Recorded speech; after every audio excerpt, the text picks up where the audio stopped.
Today on episode 276 of Typical Chicago Fans, we have Sinkers and Floaters, the TCF Sports Minute, our college hoops catch-up, our MLB predictions, and the TCF top 3 of most hated players in sports. Let's roll. I would like to wish you all the best with your podcast, Typical Chicago Fans. Again, best of luck to you and your podcast, Typical Chicago Fans. And one final thought, Zach. Go Cubs! And peace. Hello and welcome back, Typical Chicago Fans, brought to you by our incredible sponsor, Connect Roasters Coffee. Today is episode 276. Make sure to find us on X at typical_Chicago. Head to Facebook, Instagram, TikTok. Give all those pages a like as well. Go on over to YouTube, type in Typical Chicago Fans, and subscribe there for all of our content in video form. Also, wherever you get your podcasts, we are there as well. So subscribe, rate, review, 5 stars, whatever you can, wherever you get your podcasts, we are there. You can find me on X at BoomyTCF, and of course the man that I'm joined with tonight right over here on screen, that is Zach at ZLiliaTCF. Zach, I'd hate to say it because we just had a foot of snow come down a week ago tonight that we're recording this, but I think spring's here, buddy. Yeah, I golfed on Saturday and it was absolutely beautiful. I already got sunburned. Get the first one out of the way early. Yeah. Well, for me, I'm not used to not being outside for my job, so I'm not used to the sun as of late. And you kind of just forget about it. And it was like hole 15 or so, and I'm like, oh man, I should have done this. And then I was screwed by that point. But yeah, it's up in the warehouse, man. It's not the same as being out in the fields all day. It's supposed to cool down a little bit, as of this coming week, but it is still back to like at least spring weather.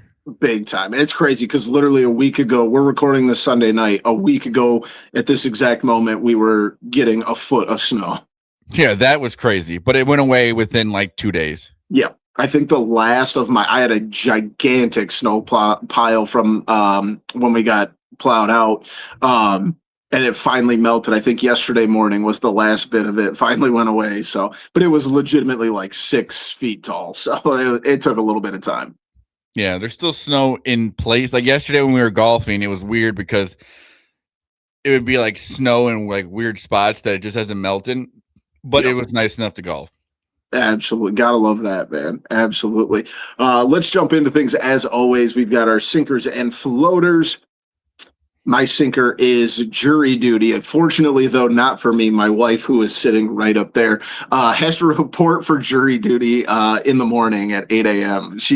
This is now the second time she's had to go to jury duty. I want to do jury duty, and I have been. It can't be. I mean, you don't have to go to work. I agree. Sounds bad. Dude, I want to do it, and I have been summoned 3 or 4 times in my life, and I've never had to report. I always got like the automated call being like, your group was not selected, or the number that you have to call, whatever it is. And she has had to go her last 2 times. So, it's not fun, but for her, but I would be stoked. I'd love it, honestly. I mean, I know. It might put me on those long ones. It might be, I don't know, weird or whatever. I don't know, but you get you out of work, and it's gotta be kind of cool, exciting to be doing that like once in a while. 100% agree. Yeah, no one wants to do it a lot, but at least you don't have to get up and go to work. I don't know, because I feel like if it was a full-time job that paid like the same salary that I make now, like I would do that for a living. Yeah, just making decisions like that. You don't have to do like a lot. You just sit in a room and hear out people's. I mean, the problem is, though, you are like, that's a lot of pressure. No, give me the pressure. Let me decide. Yeah, that's maybe not the best thing for the world. My sinker is road construction, because for where we live and where I'm on my way to work, there are 2 exits that are going to be under road construction that is just ruining my drive to work. You're going to have to become a back road warrior, baby. Yeah, because if you know where we live, 39 onto 80 is going to have road construction, and then 80 onto Ottawa exit is going to have road construction at the same time. So it is probably only going to last 6 months. Yeah, that's all. 6 months to a year. Yeah. But yeah, so and it's gonna be crazy for everybody because you think about the semis and stuff, and you're gonna get on the interstate one day, Boomy, and it's just gonna be traffic that you ever see on 39 or 80. And so yeah, road construction. I know it has to be done. People get paid good money to do it, but it's not going to be fun. Yeah, it's like you said, there's just no way around it. I mean, I try to avoid the interstates at like all possible, especially 80, but there's times, man, you can't avoid it. Can't avoid it, and like it's my best way to work. But I mean, there's other ways to work, but it's gonna stink. Yes, The problem is you don't know exactly when it's going to start. It says the week of on the the signs. Always So, assume that's Monday morning. What? Always assume that's the Monday morning of the first day listed.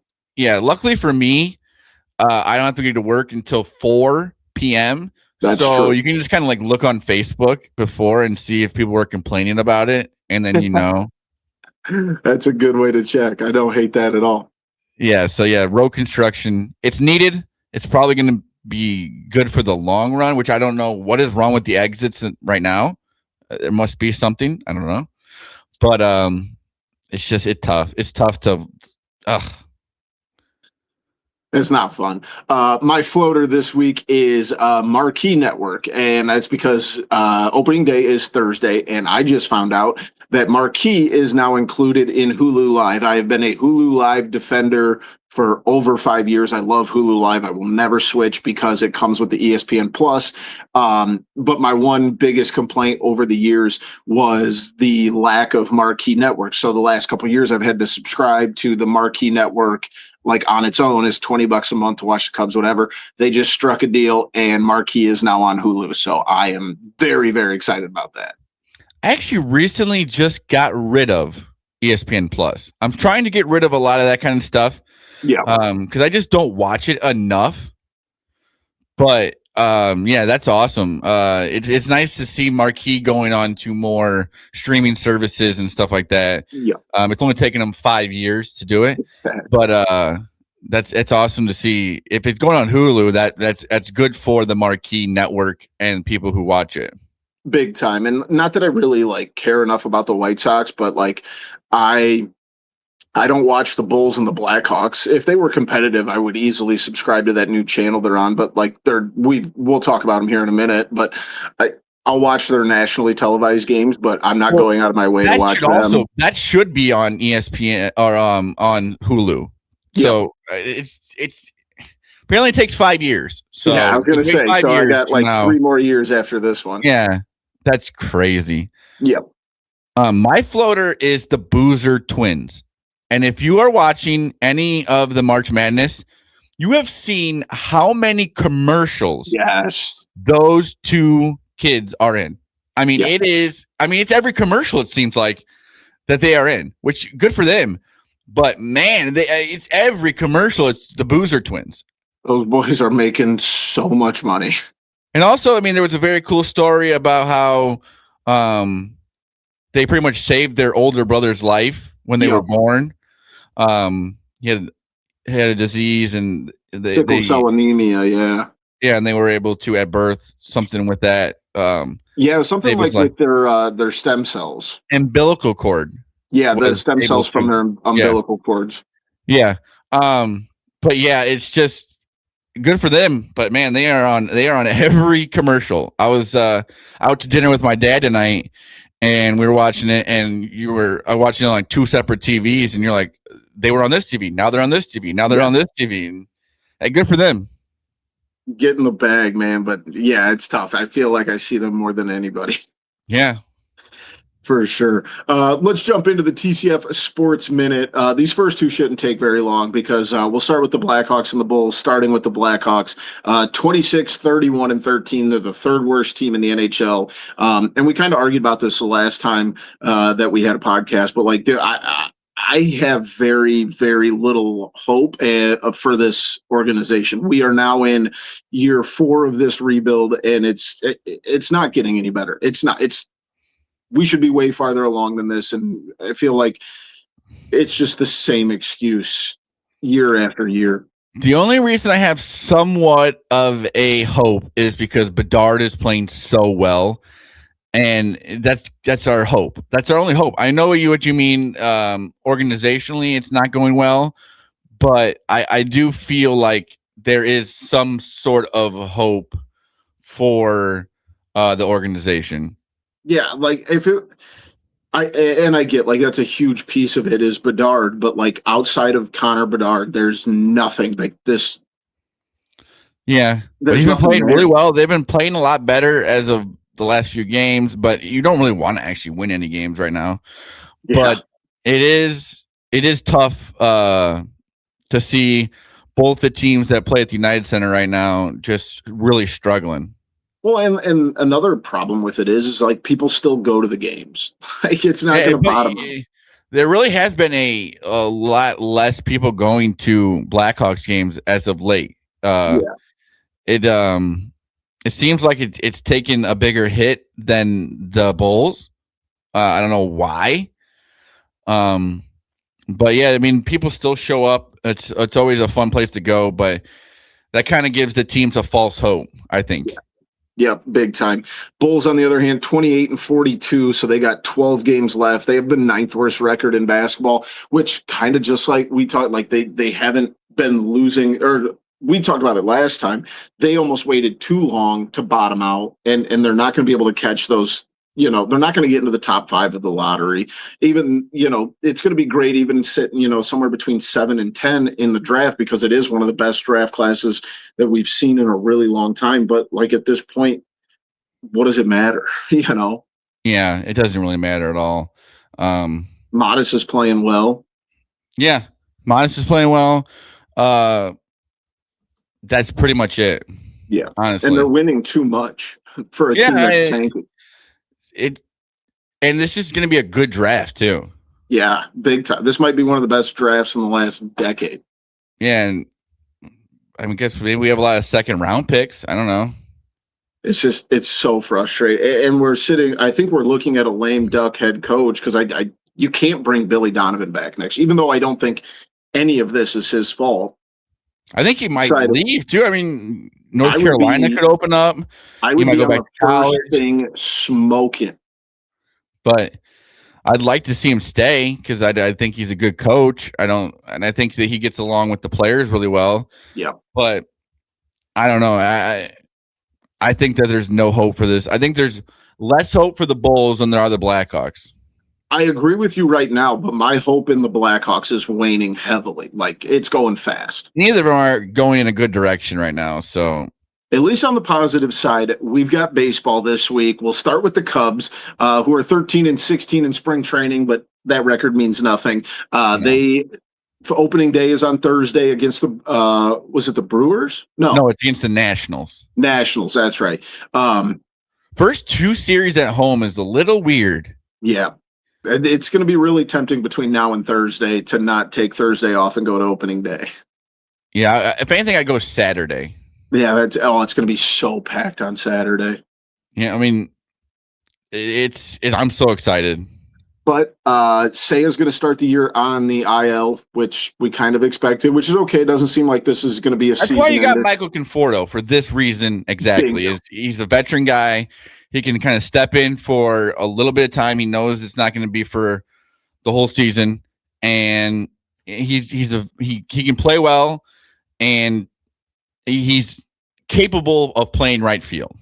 Big time. And one of the brightest spots of spring training, Moises Ballesteros has been hitting the leather off of the baseball. He made the opening day roster, which I'm very excited about. Going to be a great piece in that DH. I do have our TCF correspondent at spring training, aka my dad, who has been sending me pictures of guys to keep notes on. However, I am recording this on my phone, so I cannot pull up the picture. So I'll make sure I tweet out the list from my dad of guys to watch out for that might not necessarily break camp, but will be guys to look out for in the future because he is attended. I think Alcantara is going to get a chance in the majors. Not on opening day though. No, I think he's going to get a chance though at some point. I think that it might take some injuries or something like that for him to get a chance, but I think that he would have been on the opening day roster if it wasn't for having Michael Conforto, a veteran, kind of can step in and do, because I don't think Seiya is going to be on the IL very long. Yeah, So, well, and I also think it's one I hope they have a quick trigger with if Conforto starts off the year batting, .086 for the first 2 weeks and Seiya's still got another 2 weeks left. Let's give Alcantara his shot and see what he can do. but I also think they want to make sure that he doesn't need to be going back and forth to start the season. If he's going to be in Iowa, let him stay in Iowa for a little while. Don't have him start with the Cubs knowing he's going to get sent back down to Iowa. It's kind of easier for Conforto. I mean, it's not going to bother his career going forward. Exactly. And so I don't think Seiya is going to be on very long. I think it's more of a precautionary thing because it's a long season. Yeah. But yeah, what you're saying with Ballesteros, I think he would have had more of a chance last year too if it wasn't for they just had so many spots at DH full. I mean, they had other players that could fill that spot, and now they are looking for a DH person who can do that spot. And he's improved drastically from what he was early last year. He's 22 years old? Yeah, he is having a great spring. I'm very excited for Moises. Like, he's kind of one of those names we've been hearing for a while. And, the other thing I wanted to bring up, though, I did see that there's some speculation that we might not see Justin Steele until the All-Star break. I have seen that, which might be all right. Not all right, but you don't want somebody to be rushed back. It's only been a year, not even a year, since he had the surgery for the second time. Yeah. So I do know when he got cleared right away to do like baseball activities, you get excited, but they have a rotation to where they can make it work for a little bit instead of I just don't want him to be rushed back. And we need him for the long haul. We don't need him for May. Yeah. But it's not great to hear, but it's also, I think the Cubs are in a spot where they can make it work until then. And I'm also a little worried because old Matty Boyd has named opening day starter, has not looked great lately in the World Baseball Classic, and then his return to spring training has been giving up nukes. Yeah. That's concerning. Let's hope he's working on stuff. I take nothing from spring training from a pitcher because it's always the old Greg Maddux terms of saying, I show you nothing in spring training. I'm not here. I'm here to actually let you hit this in spring training so I can get you out in the regular season. I'm hoping that's what's going on here. You're right, but if it was Greg Maddux trotting out there, I'd be okay with it. It's Matthew Boyd. I know, but I'm not. I really like with the guy of his age and how long he's played. I don't take too much stock. I'm hoping this is just me hoping that you just don't take too much stock in a pitcher in spring training because he's trying to get himself to the regular season, and some of these guys are trying to get a roster spot. So everyone's in a different position, and you don't get that many opportunities either. Yeah. You're not wrong. No, it doesn't look good. You don't want to be going into the season like that. But I'm not like I'll be worried a few weeks in. That's fair. The White Sox, on the other hand, they also break out on Thursday. I think they play the Brewers. I just saw they signed the carjacker, Reese McGuire. Yeah. I'm excited for the White Sox. Honestly, they have a good season to look forward to. I was really excited for them until Kyle Teel got hurt in the World Baseball Classic. Kyle Teal's really good. I know, but it's the most hope they've had since probably 2022. Because isn't it crazy that Robert was the last player from their last playoff team to be on that team? And that was only 5 years ago? Yeah, but that doesn't feel like it was that long ago. No, it wasn't. Yeah, it was in baseball terms, it wasn't really. I mean, but there's some hope in a division that's kind of up in the air right now. Because I mean, if the Tigers don't play well, Scooble's going somewhere else at some point, I think, because I don't think he's going to re-sign with them. And if they can get anything for him, they will. The Guardians are always in position to win it. The Royals are there, but I think it's going to be at least a fun season for the White Sox. And they made the big announcement last week. They're in-stadium food options. If you haven't checked those out, make sure you go do, because those look fire. If you're not a White Sox fan, just go to the White Sox game for the food, because I got to give it to them. The food is very good. We have made the decision. We're taking my son, who will be 3 next month, to his first Cubs game this summer. But I figured after that, we'll take a nice and cheap. I think me and Uncle Trey and Uncle Zach are going to have to take a White Sox game. Less what happens there. We're just going to eat the food and hang out with Roman. So, yeah, we'll get the worst seats in the house and then just eat some good food. Hey, absolutely. I'm in on that. But before we move on, we got to give a big shout out to our friends at Connect Roasters. I would go ahead and assume they're going to be in the Cubs clubhouse, as they have been for the last couple of years. You know, they work with our guy Ian Happ. Of course, they work with our guy Dom Frederick. So you know it's good quality stuff. So make sure you check out their website, connectroasters.com. Hit them up on X at Connect Roasters and get yourself over to the storefront in Bourbonnais and tell them the TCF boys sent you. So as always, a big shout out to our friends over at Connect Roasters. Let's hop into some college hoops catch up here, as it's been a little bit since we talked, and obviously we're at the end of the first weekend. There's still 2 games going on as we record, but one of the best weekends of the year here. And I think the biggest thing that jumped out to me was that everybody was complaining about the lack of Cinderellas, and that's correct. There wasn't a ton of double-digit seeds that won on the first day. But I think as we're seeing things trickle into the Sweet 16, some of those upsets are starting to happen and get a little more wacky as we go. Yeah, and also, like, I like to see the good teams play each other. You know what I mean? You know how it goes. Like, you get those upsets, like St. Peter's that whatever it was a couple years ago, that get a couple wins and then they get 40-pieced in their game. I think that because Iowa and Nebraska, they're not. I would say a Cinderella cannot be a Power 5 school. It has to be a non-Power 5 school, is what I would have to say. And I want to see the best teams play each other. Yes, it's cool to see like a 15 seed win or a 14 or 12 or whatever. And it's like, yeah, but I want to see good basketball in the Sweet 16 on to the Elite 8 to the Final 4. Like, I don't know if I'm crazy for saying that, but everyone always wants the Cinderella story and this and that. Like, it's like, I want all the games to be good. Yeah. Well, let's run down some of the first round games. Duke got a little bit of a shock from Siena. They were down 11 at halftime.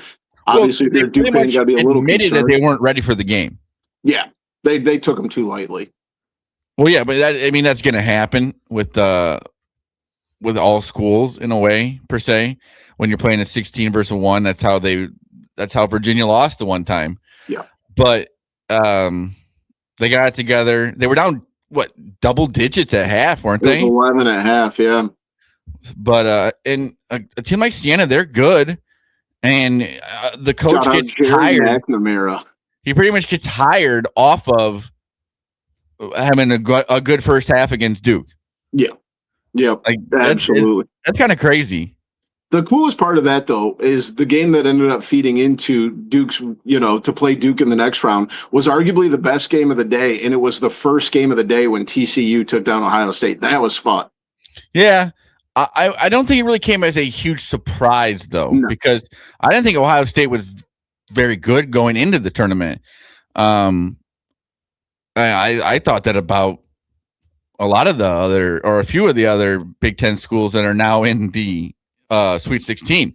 Like, I didn't think Iowa was moving too well into the tournament. Nebraska was kind of limping in the tournament, having their best year of all time. But it just takes getting. That's why I think, like, you can't say that a Power 5 school is a Cinderella because they play such a tough schedule going into it. Yeah, that they're used to these games. It's for Siena or like even High Point, like last night's game, that's the biggest game of their whole season. Yeah, 100%. That was a wild one. Sticking in the East bracket, though, then we see St. John's is going to meet Duke in the Sweet 16. St. John's came out and beat Kansas today, and St. John's, it was kind of a close one with Northern Iowa, and then Kansas had a really close one with Cal Baptist, and they hit a game winner, to send them to the Sweet 16. Yeah, I mean, you can't say that the games haven't been amazing. Yes, as much 100%. As you said with the Cinderella stories, but like Vanderbilt that ball was in the basket. I don't understand how that didn't go in. Like games like that, we've had so many close endings. Yeah, and with the St. John's game, and a pretty easy layup to win the game. But just like the last minute of that game was fun. Yeah. If you watched this tournament and not thought that this was one of the more exciting tournaments in a long time, then you're crazy. I agree. I completely agree. Even like you said, like there hasn't and this is what the crazy one is. Obviously, me being a Florida fan, being as sad as I am that we lose to freaking Iowa, who wasn't good this year. They win their opening round game by like 60 points. Who did? Florida. Oh, yeah. They literally won by 59 points and then lose to Iowa. See, and that's the problem, too, is that your warm-up is a 60-point game. Yeah. That also don't get me wrong. Florida they scored 114. They played out of their minds. Yeah, and that's what you're supposed to do as a 1 seed. But it's hard to get up for that next game. Yeah, big time. North Carolina, did they just get Hubert Davis fired? I think so. I really do. I don't think so. I don't know. I mean, it's a school that's very loyal. Hasn't played in a month. Yeah, but they're very loyal to their coaches, and what you're saying. So you might be right. But as a Bulls fan, I can see them trying to make a run at like Billy Donovan or something like that. And if Billy Donovan says, I'll go to be your coach, I think Hubert David's gone. I don't see it. Their best player, who's a top 10 player in the country, hasn't played since February. I know, but you're still. It's not like you lost to a nobody. VCU's been a good program for 15 years. I know, but it still doesn't look good at losing to VCU. You can't say they're a good program, but still, you are UNC. Your next best player should be able to beat VCU. Yeah, I don't disagree. On the bottom left, but they rarely get rid of coaches, so I don't see it. But I wouldn't be surprised if like a big time name came up and then they moved. Yeah, that's fair. That's fair. The only other upset of that bottom left bracket, Texas A&M gave St. Mary's, beat them by 13. I know it was a 10-7 upset, but then Texas A&M turns around and gets 30-pieced by Houston in the round of 32. Yeah, Houston's very good. But Illinois is going to have St. Mary's is a good team. I mean, they won their conference, I'm pretty sure. Yeah, they beat Gonzaga. I know Gonzaga's not what they usually are. Gonzaga's still pretty damn good. They're still pretty good. They lost. But St. Mary's, I watched them play. They're a good team. Yeah. But it's also the same thing with like Gonzaga sometimes is they just don't play a lot of big time games to get ready for that. 100%. And now looking ahead of that, obviously being that we live in Illinois, Illinois is going to take on Houston in the Sweet 16, and Illinois is only plus 2.5 points. I think Houston's going to smoke Illinois, but that's just because Houston is so good. I do too. I don't really think that. I think because the way that Illinois plays is it's going to go one way or the other because they live and die by the three. And that game is, I think, in Texas. Yeah, I don't think that's really a home game. I understand, but for a team like Illinois, they've played in every crazy condition. I mean, that's just what I mean. If you're a Power 5 school, I don't think home and away basketball games really matter too much because once you get to March Madness, because you've been through every environment there is, that shouldn't affect it. I just think it's going to be. Can they get hot from three? Yeah, that's their game, and that's what they live and die by. On the other side, we did have an upset on the bottom right of the bracket. Tennessee taking down Virginia today. They'll get Iowa State, who thumped Kentucky. It's an upset, but is it really? I mean, Virginia wasn't. I don't know. Yes, I don't think Virginia was ranked in the top 15 all year. I know, but Tennessee is also, I thought, a pretty good program. Yeah, but that's still. I mean, I don't disagree. It's not like High Point beating them to go to the. It's a higher seed beating a lower seed. That is true. So it is an upset per se. But I think they're going to have their hands full because Iowa State looked really, really good in the second half. I have Duke to win it, but watching Iowa State play, and they have lost one of their best players too, I don't know who's going to stop them. Big time. It's looking like we're going to see Michigan and Alabama in the top part of that bracket. Michigan looks really good. Yes, they do. Yeah, I think them and Alabama will be a good game, but I don't think Alabama's going to be able to stop Yaxel. And 4 Big Ten schools in the Sweet 16. 5 Purdue, right? 1, 2, 3, 4, 5. Yeah, 6 Michigan State. That's crazy. 6 of the 16 teams. Yeah. And if UCLA can pull off an upset, I know they've only got like 4 minutes left, but it could be 8 or 7. I always forget that they are the Big Ten. Yep. Top right of the bracket, Arizona looks pretty good too. I know they only beat Utah State by 12, but Arkansas in them is gonna that could be the game of the tournament. Arkansas is playing really well right now. Yeah, I'm telling you, dude, this is gonna be an amazing Sweet 16, and it might be the best Sweet 16 we've seen in a long time because of the competition we're going to see and the coaches who are going to coach against each other. Yeah. And the lowest seed we have left in the Sweet 16 is an 11 seed, but it's freaking Texas. You know what I mean? Like, that's a really good program. Texas.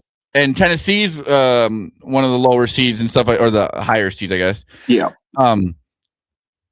Is there any non-Power 5 conference schools in it? No. Houston kind of. But they're a 1 seed? 2. So that's not really like. Yeah. But, yeah, no, everybody's a big boy. You know, I'm just saying with the Big Ten has, what'd you say, 7 teams? 6, potentially 7 if UCLA wins. A year where you would have said, I mean, there's really good teams, but like it hasn't been that great of a Big Ten year. That's what happens when you play good teams all the time. It's cannibalizing yourselves in conference play. Yeah, I mean, Michigan had like a record year, technically. I think more of it was based on like the first Big Ten games, and it kind of leveled itself out as it went. But it just shows you like you're in a Power 5 conference for a reason. Yeah, you play good teams all the time, it's gonna help.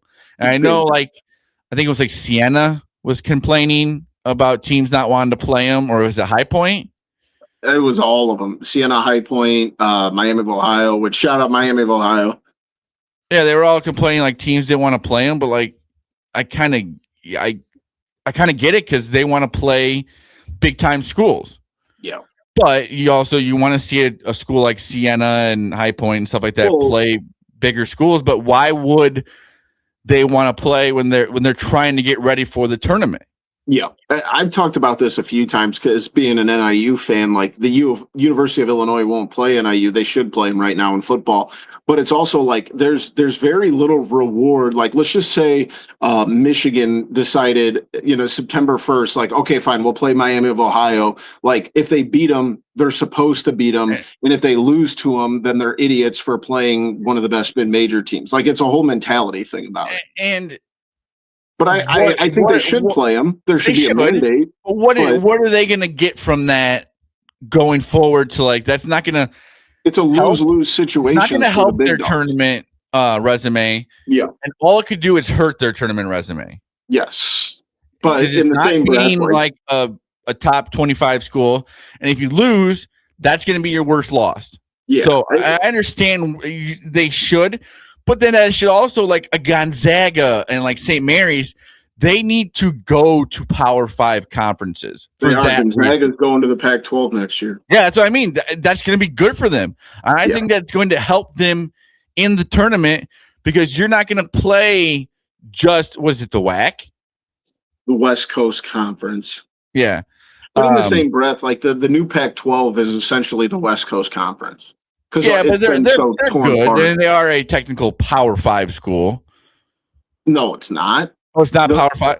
Not anymore, because everybody it doesn't even exist right now because the only ones left are Oregon State and Washington State, who play in the Mountain West or something right now. But it makes these schools that are right on the border of being good and whatever, you need to have tougher schedules. Big time. I don't disagree with you, but it's going to be a really fun weekend next weekend just because of, like you said, we've got, 16 of the 25 best teams in the country left. I don't think there's a whole lot of questioning. I think this is going to be the best Sweet 16 we've had in a very long time. There's agree. Games that are probably going to be over probably 5 to 8 point spreads. I mean, there's going to be no double-digit spreads. Just looking at the ones, so we're still waiting on UConn and UCLA to go final, and Alabama and Texas A&M. So we have all but 2 games. Duke and St. John's. Duke is a 6.5 point favorite. Nebraska is a 2.5 point favorite over Iowa. Houston 2.5 points over Illinois. Iowa State 4.5 over Tennessee. Purdue minus 7.5 over Texas, and Arizona minus 8.5 over Arkansas. I mean, no 10-point spreads. It's just crazy. 100%. But we'll do our best to get back on here next weekend to recap the Sweet 16 and the Elite 8. Yeah, it's just, like I said, it's going to be fun. 100%, man. Let's move on to some MLB predictions. We're going to go through and we're going to give our winners for each division. I know we talked a little baseball earlier, but with the season starting on Thursday, we got to get things going. So let's start in the National League East. I'm going to go with, I think it's going to be the Mets. I think the Mets are going to have a good season this year. I think the Phillies are they're reeling, and they've had a weird offseason, like with the whole Castellanos stuff, and Bryce Harper even seems like he's kind of not the happiest. And the Mets, they have Juan Soto, and I think they're going to be a good team. I agree with you. I worry about the Phillies because it has been a strange one, and you've seen some moves that were a little bit questioning. But I'm gonna kind of take a little flyer on the Atlanta Braves, and I don't exactly know why, and it might just be because I've seen some of their guys play in the World Baseball Classic here lately. They're only plus 225 to win that division, and I am not convinced that the Mets are going. The Mets were terrible last year, and they have the biggest payroll in baseball, one of the biggest payrolls in baseball.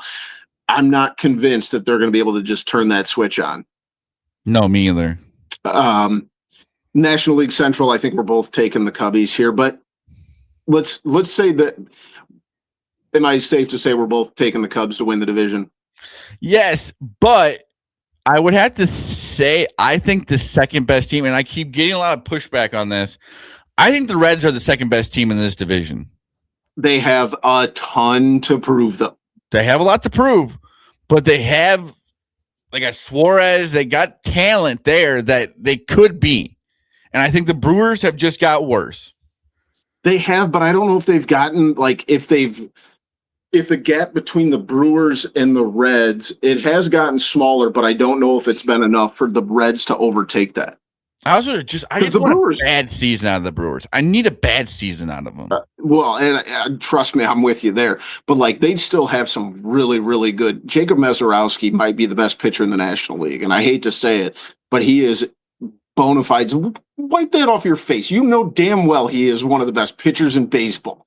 He started in the freaking All-Star season of proving it. He did not deserve to be in that All-Star game, dude. He pitched how many games before it? How many games did he pitch before? Don't bring up the All-Star game. Bring up the playoffs. Well. The playoffs are all right. But the All-Star game, give me a break on that. No, stop. You're trying to make it sound like he's some scrub. He's one of the best pitchers in baseball. But to be in that All-Star game, he did not deserve it. I don't know about that. What were his stats going into it? He had pitched how many games? Give me a break. It's the same thing as Skeens the year before. It's the All-Star game. Who cares? Let him start. Oh, give me a It break. means nothing. I know they're not to take like a divisional winner or even a wild card, but I think the Pittsburgh Pirates are going to be greatly improved. Yeah, I mean, I saw something the other day. They got like a top 10 pitching rotation.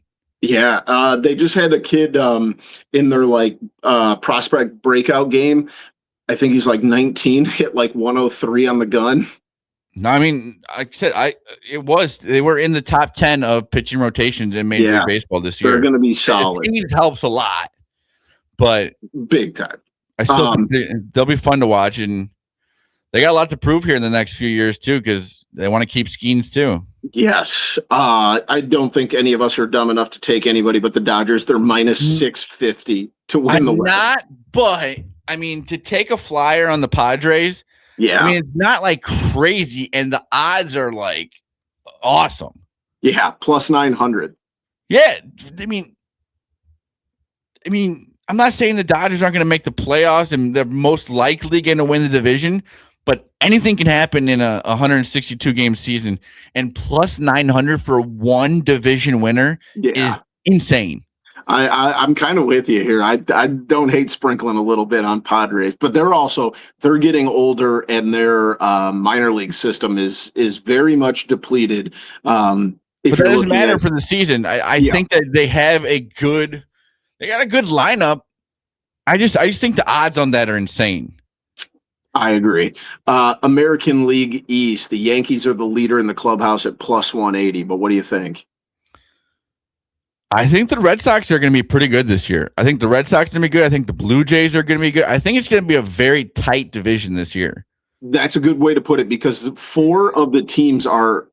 So it goes Yankees plus 180, Blue Jays plus 250, who obviously went to the World Series last year, Red Sox plus 320, and then Orioles plus 425, which is not that crazy of a high number for a team that's projected to finish 4th in their division. Yeah, and Tampa Bay is always sneaky good. Yeah, they're always. I don't see it, but no one ever sees it. Like they always had the lowest payroll here, and the next thing you know, boom, they're in it. I'm not saying that. Jays here, though. I think the Blue Jays didn't end up losing too much, and like they can obviously build off of getting to the World Series. I like the Blue Jays. I like them more than the Red Sox and the Yankees, but as long as the Yankees don't win the division. No, I don't see them winning the division, but it's going to be, I think, the most competitive of all the divisions in baseball. Moving to the Central, like you said earlier, Zach, the Tigers are the leader in the clubhouse, but I'm going to give a little sneaky pick here. I think the Kansas City Royals are going to give them a run for their money. Yeah. They've got some really good young talent on that team that are finally making their way to the major leagues. They got Bobby Witt Jr., who is amazing. My guy Jack Caglione. Yeah, I think that it's also going to be a very competitive division. I don't think there's going to be any runaway in that division. Yeah, the top 3 teams, I think the Twins are going to be really bad, and the White Sox are plus 3,500. But the Guardians are the 3rd highest odds, and they're plus 425. So I think those top 3 are zero trust in Detroit. I think Detroit's pretty good. I don't see. I mean, they have Scooble. Is it Scooble? Scooble. I don't feel like I say his name wrong. But like, are they still trotting like Javi Baez out there? I love Javi, but like Javi had a great year last year. I'm not saying he didn't have a great year, but he didn't end the greatest. I mean, he had a great start to it. I think that it's going to be like the Royals and Guardians fighting for it, because you kind of saw what happened to the Detroit last year. They just blew the division. You're not wrong. They did pick up Framber Valdez, which was a huge piece for them. But I think they're going to be so worried about keeping Scooble. I just think that they're not going to make the right decisions that they need to. I think they're going to be too worried about that. But it's also, I think the American League is going to be fun to watch this year. I don't think there's going to be any real runaway. It was very fun last year. Last one in the West, I think the Mariners have the best odds at plus 100, but dude, I'm never going to bet against the Astros. I know it's a different Astros regime than it has been, but and sneaky, the Texas Rangers I think are going to be tough too, but give me the Rangers are a good team. They've just had some like a little bit down year, but they got some good players. And they got one of the best young players in baseball, Wyatt Langford, dude. He's a Florida kid, so that's how I know of him. But they're solid. That West is going to be fun. Yeah, I think just like I said, the American League, there's no outright winner, and I really don't think there is in the National League. But I mean, they always say the Dodgers are going to win it because they should. But I think the American League is going to be a lot more competitive than the National League this year. The Cubs come in with the fourth highest odds to win the National League at plus 900. Isn't that crazy that they had the same odds to win the National League than the Padres have to win their division? Yeah, like that's stupid. I know it's only like 100. It's plus 800 for the Phillies to win the league. I think the Cubs are better than the Phillies. Oh, I think so, and there's a lot less going on. Yeah, everyone got so hyped up on the Cubs have to keep Kyle Tucker. We're fine without Kyle Tucker. I think so too. I mean, they got Seiya out in right field. I mean, he's not there right now, Conforto. And then we got Ballesteros as the DH, who he might be one of the best DHs in baseball this year. I think he's going to have a great. He's built to be a DH. We haven't even brought up his name, but we also have a new third baseman. And Alex Bregman, who is the best signing in baseball this year. Yes. You tell me he's not the best signing. He has playoff experience. He plays probably the toughest position on the field, third base. Yeah. He can hit. He plays every day. I mean, and then we just took Matt Shaw, who is a pretty good player, and now he can go play outfield. I think he's gonna be the starting right fielder on Thursday. So I mean, where are we? What are we losing here? Yeah. A guy in Kyle Tucker who I thought played well. I thought he got overpaid. I also didn't think he wanted to be here. And I mean, dude, he got paid a lot of money to be like. I know he was hurt. Didn't have like the year of a $600 million man. You don't have to beat around the bush. He had a terrible second half. Yeah, for what, he get $600 million? Yeah. Sometimes I think the Dodgers just spend a lot of money, so then that's why they think all these signings are great because they spent a lot of money. I mean, they do win a lot of World Series. Well, they had the best player in baseball, Shohei, who can pitch and play the field and hit home runs. Like that helps a lot. Yeah. But not to get back on the Cubs, but I will. I think that they are. We can do whatever we want. I think they're built to win the National League. I don't see how they're behind the Dodgers. Who are they worse than the Dodgers? Statistically, here betting odds, they have them behind the Mets and the Phillies. The Mets, I don't think so either, and the Mets have a lot to prove. But for sure, not the Phillies. In what world are the Phillies better than the Cubs? I love Kyle Schwarber. He's probably their best hitter, other than Bryce Harper, who doesn't seem like he would like a word. Well, yeah, but he's had a down year. I also just realized that Brad Keller, who stinks, is on the Phillies. Yeah, and Bryce Harper the comments hasn't really seemed like he wanted to be there very much. Yeah, Ranger Suarez, Nick Castellanos, Walker. I mean, that was a weird way out. Yeah, it didn't seem like the front office gets along too well with the players, and I think the Cubs are going to. Trey Turner also is pretty damn good. Oh yeah, but I think that. Oh, I forgot they signed Adolis Garcia. The Cubs signing Alex Bregman was huge for leadership. The players like him. You forgot we had PCA, who started off last year as an MVP candidate. Yeah, in the first half, and played very well in the World Baseball Classic. Say what you want. Oh, he had a few bad games. That's baseball. Yeah, He had also had 2 home runs in one of the biggest games of it. I mean, they lost to Italy, but who else had 2 home runs against Italy? Big time. No, I'm with you, man. I'm excited. I'm so pumped for Thursday. I think the Cubs season is going to be fun. Very much so. Let's wrap things up, Zach. As always, we've got the TCF top 3, and we've got our most hated players in sports. Now, Are we doing it like right now? Yeah, right now, because if this was my list, I would have Yadier Molina on it 3 times because I hate him more than anybody. So I'm going to go right now. Would you like to go first, or do you want me to? I'll let you go first. All right. I've got a small list here. Draymond Green, number 1. That's a good one.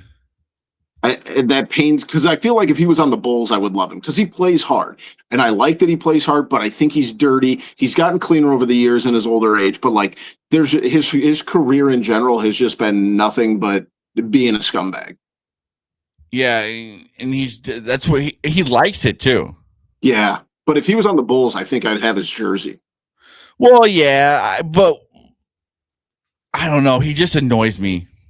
I think he's gotten better with it, but I think sometimes he just does it because he wants to be the bad guy. Yeah, I don't disagree there. And I'm going to go with the guy who I think is way more hated than Draymond, Dylan Brooks. Oh, that's a good one. Dude, I hate everybody hates him. Everybody hates him. I mean, at least Draymond seems like LeBron kind of likes him a little bit or whatever. No one likes Dylan Brooks because he's just out there to be hated. That's his job. He is a guy that if he was on the Bulls, I still don't think I would like. Yeah, I don't know who likes him. Yeah, I can't think of anybody. At least sometimes, I think KD hates him, and he's on the same team as him. Yeah, dude. No, they're not on the same team. Not on the same team anymore. No, kind of similar paths in the last couple Suns, of years. Rockets. I don't know. Maybe they cross paths with the Rockets. Maybe. Yeah. No, I can't stand him. Who's your second round pick? So are we going like the 4 major sports? Really anybody that's just playing sports right now. Because that question makes me think you got someone deep in the archives here. I do. And you may not really realize this. I probably could have gotten this last. Kyle Busch. He's a NASCAR driver who I feel like everybody hates. He's like one of the guys who fights everybody. If you look at Kyle Busch, it'll probably be like hated. I had no idea. Why does everybody hate him? Because he's just arrogant, it seems like. Is this like why everybody hated Jeff Gordon for like the longest time? Jeff Gordon seemed like a nice guy. Everybody hated Jeff Gordon. Yeah, I think it was a trend. Yeah. But if you look up Kyle Busch, a pretty boy. Kyle Busch he annoys me, and I don't even watch NASCAR. That's very interesting. I did not know that. This one, my second round pick is paining me to even say, but since he has left the Cubs, has become my least favorite person in baseball, and it's Wilson Contreras. I can't stand him. Yeah, and I think it was just because he was on our team, but that's always been his personality. Yeah. And I know it probably is amplified because he went to St. Louis, and I loved watching his demise and that team be so bad last year, but I don't know what about it. Like, I can't stand it. And it also, like, I've always said that Yadier Molina is my least favorite person on this planet, and it feels like he just was trying to be a reincarnation of Yadier Molina. But I think he was like that with the Cubs. We just didn't notice it because he was on our team. He was always crazy. He was always yelling. He was always very, I don't know, crazy. That's fair. But he's just on our team. I can accept that. My final pick, I have a lot of open-endedness here. I just don't know. Do you have yours off the top of your head? Yes, I do. Go ahead, because I don't think we're going to have the same one. It's another basketball. Rudy Gobert. I feel like no one likes Rudy Gobert. Because he started COVID? Well, then he just seems like he's just, maybe I'm am wrong for this, but I feel like he annoys me. Yeah. He's like a big man who. What has he done? Yeah, I can't even really argue with you that much. I don't like Rudy Gobert, and I have no reason to not like Rudy Gobert. Yeah, I don't know if it's just like I shouldn't. Maybe he's a super nice guy, but it just seems like no one likes him. But yeah, it could have been the COVID thing too, where he was just like touching the microphones and then started COVID. Yeah. Oh, all right. I've got my third rounder here, and I can't even explain. And this feels tough to say because but Jimmy Butler. I don't know why. I don't like Jimmy Butler either. You forced your way out of every team you've been on. That's a good one. I think he goes before Gobert. I've got a list here of the top 25 most hated athletes. And some of them are like, I don't even consider because he hasn't played. The coach. One second. A coach. I feel like everyone, maybe I might have this wrong, but Sean Payton. Yeah. I don't know. I don't mind Sean Payton. Maybe it's just because of Bounty Gate. Yeah, that's fair. I forgot about like Deshaun Watson because he hasn't played in 2 years. But like, wait. Dan Hurley. Yeah, Dan Hurley. I hate Dan Hurley. Mick Cronin. You either love him or you hate him. There's no in the middle. I can't stand Dan Hurley and I can't stand Mick Cronin. So I was hoping they would both. Mick Cronin is he's kind of arrogant, but Dan Hurley is just like, what are we doing sometimes? Yeah. Yeah, when he's going at it with the other team's student sections. Yeah, well, that's all right. That's kind of funny. But when he's like right in the ref's face, he's bumping refs. Yeah, like who wants to? Like they were showing the night before the game started that like who would want to be on this reffing staff for this game? Yeah, big time. Hey, here's another one, and I think it's just because I think he's the biggest cornball in sports. Is Jason Tatum? I hate Jason Tatum. But see, like why? He's the corniest person. He wants so bad to be Kobe. He can't just be himself. He doesn't do anything wrong. He's not doing anything wrong. I mean, he's not a bad guy. I think hated should be like he's a bad guy. Like I think he plays for the Celtics. I think Jimmy Butler is just like not a good person.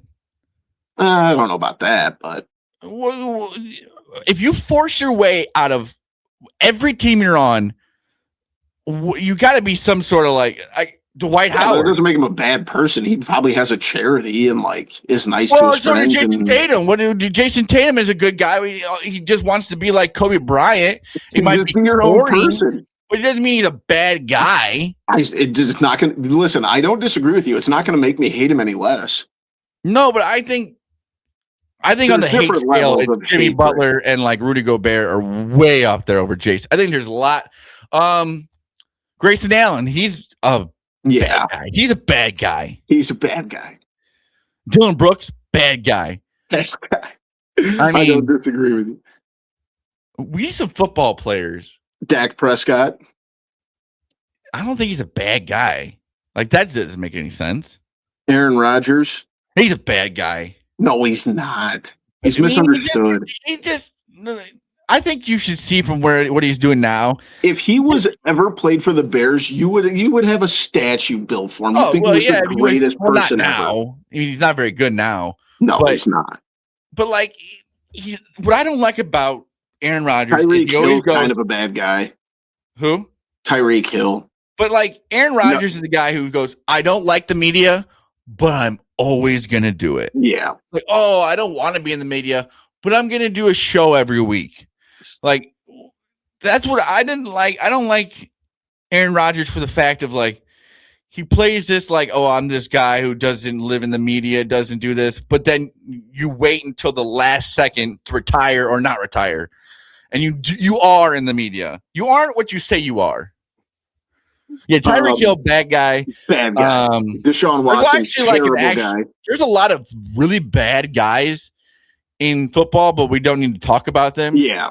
Like most of the guys we said aren't like probably actually bad guys. They just play bad guys in their profession, except Dylan Brooks. I think he might be an actual bad guy.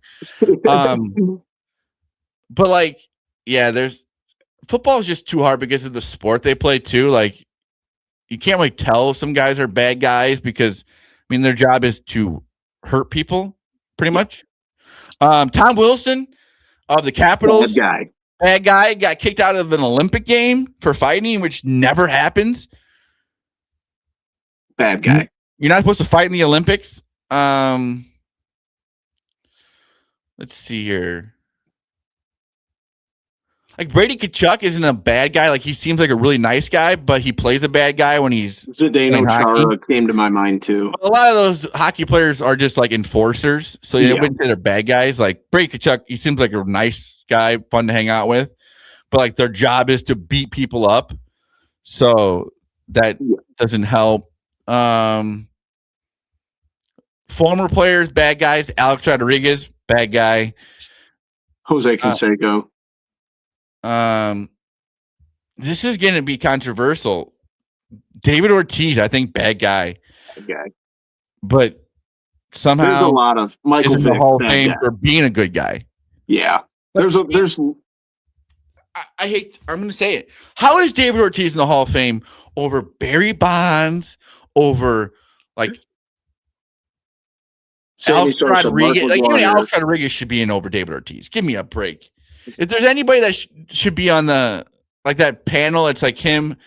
It's like Alex Rodriguez, Derek Jeter, David Ortiz. David Ortiz should be the last one in the Hall of Fame of those three guys.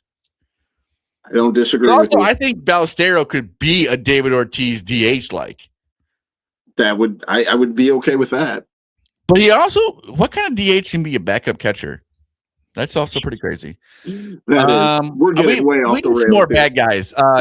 Dennis Rodman, bad guy. Yeah. Sean Kemp, bad guy. Well, we're going hated in the sport. No, Sean Kemp's got some off the court stuff. Well, yeah, but we're going. That's what I mean. We're going like Dennis Rodman was a bad guy on the court. Bill Lambier, bad guy on the court. Who else? Kevin Garnett, bad guy on the court. Yeah, that's a really good one. Where's some other baseball players? Maybe some. Lenny Dykstra, Joe Kelly. Seemed like he was always getting in fights. Roger Clemens. Yeah.